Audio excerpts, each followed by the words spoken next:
চিন্তা করেন আল্লাহর বান্দা নবীর উম্মত, ও আল্লাহ রাব্বুল আলামিন বলেন এই জমিনের ভিতরে তোমাকে আমি পাঠাইলাম মুসলমান, যে তোমাকে আমি পাঠাইলাম মুসলমান নিয়ে যদি কবরে আসো, কবরে তোমাকে যখন প্রশ্ন করা হবে মান রব্বুকা ওয়া মান দীনুকা ওয়া মান নাবিয়ুকা, তোমার রব কে, তোমার দিন কি, তোমার নবীকে, এই প্রশ্নগুলো কে করবে বলেন? এই প্রশ্নগুলো করবে কে? মান রব্বুকা, এখানে কার কথা? এখানে কি ইমাম সাহেবের কথা নেই? বলেন এখানে কোন লোকের কথা আছে নাকি? আল্লাহর কথা বলবে। এই জন্য তো নামাজের ভিতরে, নামাজ যখন আমরা পড়ি নামাজের আগে একটা আযান দেওয়া হয়, হয় কি হয় না বলেন? আযানের ভিতরে কি বলা হয়? আল্লাহু আকবার, আল্লাহু আকবার, আল্লাহু আকবার, আল্লাহু আকবার, বলেন না সুবহানাল্লাহ। আল্লাহু আকবারের ধ্বনির আওয়াজ আল্লাহ পাকের কাছে দাম কম না বেশি? মুসলমানের সবচেয়ে বড় হাতিয়ার হলো আল্লাহু আকবার। জোরে বলেন আল্লাহু আকবার। আল্লাহু আকবার যত জোরে বললেন, বড় কমন্ডার বিল্ডিং ভেঙে গেল। শাহজালাল রহমাতুল্লাহ আলাইহি ইয়েমেন থেকে যখন আসলেন, এক হাতের মধ্যে তরবারি আর এক হাতের মধ্যে কোরআন শরীফ ছিলেন, বলেন না সুবহানাল্লাহ।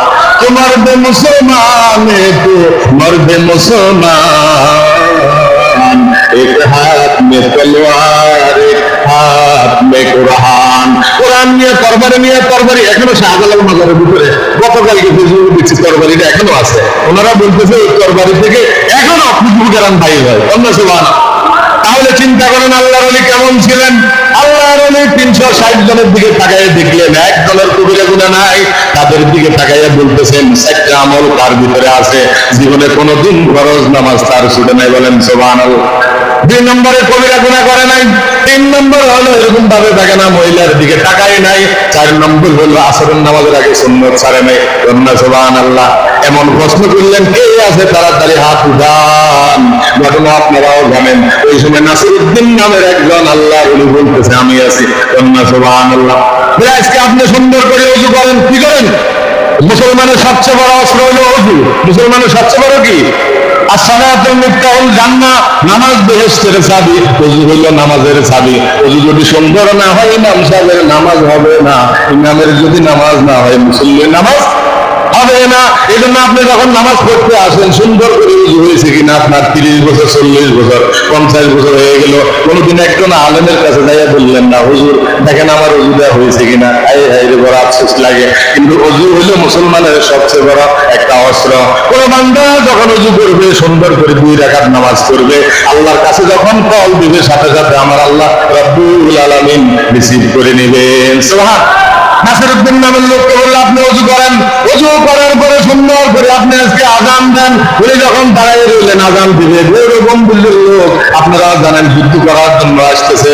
মুসলমানের সবচেয়ে বড় অস্ত্র হলো ঈমান এবং আমল। আল্লাহ এবং আল্লাহর রাসূল আমাদের বড় বন্ধু, বলেন না সুবহানাল্লাহ। তাহলে চিন্তা করেন যখন আযান দেওয়া শুরু করলেন, আল্লাহু আকবার, আল্লাহু আকবার, আল্লাহু আকবার, আশহাদু আল্লা ইলাহা ইল্লাল্লাহ, আশহাদু আল্লা ইলাহা ইল্লাল্লাহ, আশহাদু আন্না মুহাম্মাদার রাসূলুল্লাহ। সকলে জবানগুলো বলেন আশহাদু আন্না মুহাম্মাদার রাসূলুল্লাহ।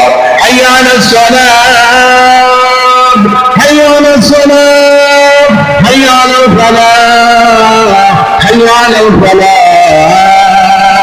আল্লাহু আকবার, আল্লাহু আকবার, লা ইলাহা ইল্লাল্লাহ। সকলে বলে লা ইলাহা ইল্লাল্লাহ। আল্লাহর এত সুন্দর যখন আযান দিতেছে, আমার আল্লাহ রাব্বুল আলামিন ওদের কেরামত কেমন দেখেন, আল্লাহ আল্লাহর কেরামত কেমন দেখেন। আযান শেষ দিলেন কি?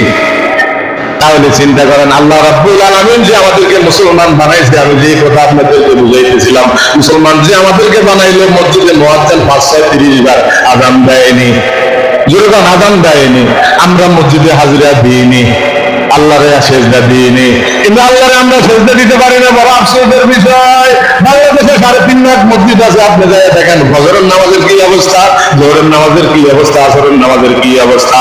মুসলমানের সবচেয়ে পরিচয় হলো আল্লাহ রাব্বুল আলামিন আমাদেরকে যে একটা কালেমা দিয়েছে, লা ইলাহা ইল্লাল্লাহু মুহাম্মাদুর রাসূলুল্লাহ সাল্লাল্লাহু আলাইহি ওয়াসাল্লাম। ঈমানের উপরে সবচেয়ে বড় হুকুম কি বলেন? নামাজ। বড় হুকুম কি? নবীজি বলেন, যার নামাজ আছে তার ঈমান আছে, যার নামাজ নাই তার ঈমান নাই, যার নামাজ নাই তার কি নাই, যার নামাজ নাই তার দিন নাই। যে ইকামতুদ্দিন as-সালাতু ইমামুদ্দিন, যে নামাজ পড়লো সে দিনকে সাহায্য করলো, যে নামাজ ছেড়ে দিল সে দিনকে ধ্বংস করে দিল। তাহলে চিন্তা করেন, 5 ওয়াক্ত নামাজ, এটা কি ইমাম সাহেবের ওয়াজ না আল্লাহর ওয়াজ? এই আল্লাহর ওয়াজ যদি আমরা আদায় করে বলেন, কবরের ভিতরে শান্তি দিব কে? জমিনের ভিতরে শান্তি দিব কে? এই জমিনে যত মুসলমান আছে সকলকে হাতে পায়ে ধরে বলতেছি অনুরোধ ভাবে, সকল মুসলমান যদি আমরা 5 ওয়াক্ত নামাজ করি, আল্লাহর কাছে যদি সাহায্য চাই, কাফের মুশরিক ইহুদি নাসারা বুদ্ধ মুসলমানের কোনোদিন ক্ষতি করতে পারবে না। সুবহানাল্লাহ। তার বংশের ভিতরে, শরীরের ভিতরে, স্বাস্থ্যের ভিতরে, সব জায়গার ভিতরে আল্লাহ শান্তি পৌঁছাইতে থাকবে। বলেন না সুবহানাল্লাহ। আচ্ছা, আপনি যখন মসজিদে আসবেন সর্বপ্রথম নিজের লাভগুলো আগে দেখেন, পরে নিজের সওয়াবটা দেখেন। আযান দেওয়ার পরে যদি আপনি একটু আসেন, ওযু করলে শান্তি লাগে কার? জোরে বলেন, শান্তি লাগে কার? হাত দিয়েছেন, পা দিয়েছেন, মুখ দিয়েছেন, নাক দিয়েছেন, জোগাড় করে সুন্দর করে মসজিদে ঢুকলে শান্তি যায় কে? আচ্ছা, এই দুটোটা লাভ নিজে রেখেছে। এরপরে যখন আপনি নামাজের মধ্যে নিয়ে বানলেন, হাত বানলেন, রুকু দিলেন, সেজদা দিলেন, এই রুকু সেজদা গুলোর ভিতরে ডাক্তার রিসার্চ করছেন, গবেষণা করে থিওরি দিচ্ছেন যে দুনিয়াতে সবচেয়ে বড় ব্যায়াম হলো নামাজের মধ্যে। বলেন না, সবচেয়ে বড় ব্যায়াম কি? নামাজের ভিতরে। যারা ফজরের নামাজ ছাড়া সকালে হাঁটে, মহিলা হাঁটে, পুরুষ হাঁটে, ডায়াবেটিস হয়ে গেছে, হাঁটতেছে, ফজরের নামাজ হবে না। ফজরের নামাজ এই ব্যায়ামের ভিতরে সব ব্যায়াম আছে। বলেন না সুবহানাল্লাহ। এই যে নামাজটা পড়লেন, সেজদা দিলেন, শান্তি দেওয়ার মালিক কে? আপনার অসুখ বিসুখ আল্লাহ দূর করে দিবে। 5 ওয়াক্ত নামাজ যদি আপনি জামাতের সাথে পড়েন, আল্লাহ রাসূল ওয়াদা করছে ওই লোকটা দুনিয়া থেকে যাওয়ার পরে আল্লাহ পাক তাকে কবরের, হাসরের, মিজানের, ফুলসিরাতে ডাইনাতে আমলনামা দিবেন, বিনা হিসেবে আল্লাহ জান্নাত দিবেন। বিনা হিসেবে জান্নাত দিবেন। সর্বপ্রথম দুনিয়ার রিজিকের সংকীর্ণতা আল্লাহ দূর করে দিবেন। বলেন না সুবহানাল্লাহ। 2 নম্বর হলো কবরের আযাব। 2 নম্বর কি? কবরের আযাব আল্লাহ দূর করে দিবেন। এখানে টাকা পয়সার দরকার নাই কার? আমার আছে। আপনাদের দরকার আছে কিনা নাই? কার কার দরকার আছে একটু হাত তোলেন। সবাই হাত তোলেন। আল্লাহ কবুল করে বলেন আমিন। এমনি এত টিয়ার দরকার নাই, টাকার লাই এত কষ্ট করে, কি টাকা দরকার নাই? তাহলে টাকাটা দিবেন নামাজের মাধ্যমে। বলেন, টাকা দিব কিসের মাধ্যমে? এই নামাজের মাধ্যমে আল্লাহ আপনাকে টাকা দিবে। আল্লাহর ওয়াদা আছে, যারা নামাজ পড়ে তাদেরকে আল্লাহ ধনী বানাই দিবে। 2 নম্বর হইল কবরের আযাব। কম না বেশি? বলেন, কেউ যাবে না, ওই কবরের আযাব আল্লাহ হটাইয়ে দিবেন। এরপরে ফুলসিরাত বিজলির নাই আল্লাহ পার করে দিবেন। সুবহান।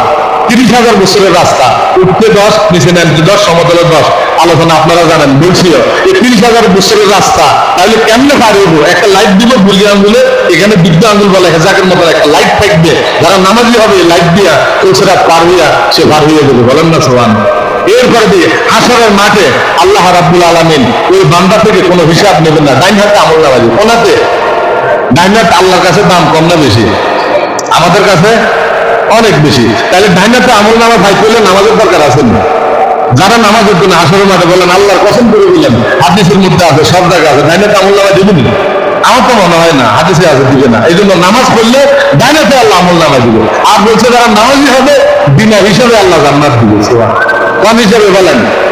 আমি যদি হিসাব দিতে চাই যে তোমার 70 বছর 60 বছর ইবাদত করার জন্য দিচ্ছি, তুমি ইবাদত করছো না, আমি হিসাব দিতে পারবো না। নবী স্বয়ং বলছেন রহমতুল লিল আলামিন, যাকে না বানাইলে আসমান জমিন কোনো কিছু বানাইতো না। ওই রহমতুল লিল আলামিন বলছে আল্লাহ যদি আমার কাছে হিসাব চায়, আমি হিসাব দিয়ে জান্নাতে যাইতে পারবো না। এই জন্য প্রত্যেক নামাজের পরে একটা দোয়া করতেন, নবীজি আমাদেরকে শিখেছেন। বলেন, আল্লাহুম্মা হাসিবনি হিসাবাই ইয়াসীরা।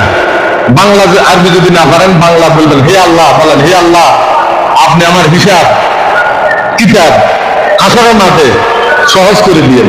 এই 8টা বইতে খালি চিন্তা করবেন, আল্লাহ আপনি আমার হিসাব কিতাব হাসরের মাঠে যদি সহজ না করেন কোনো উপায় নেই। তাহলে যারা নামাজ পড়বো হাসরের মাঠে বিনা হিসেবে আল্লাহ জান্নাত দিবে। এই ওয়াজ শোনার পরে কারা 5 ওয়াক্ত নামাজ পড়বেন এখন থেকে নিজের ছেলে মেয়েদেরকে নামাজ পড়ার জন্য বলবেন। কার কার নিয়ত আছে একটু হাত তোলেন। আল্লাহ আপনি আমাদের সকলকে কবুল করেন। বলেন আমিন।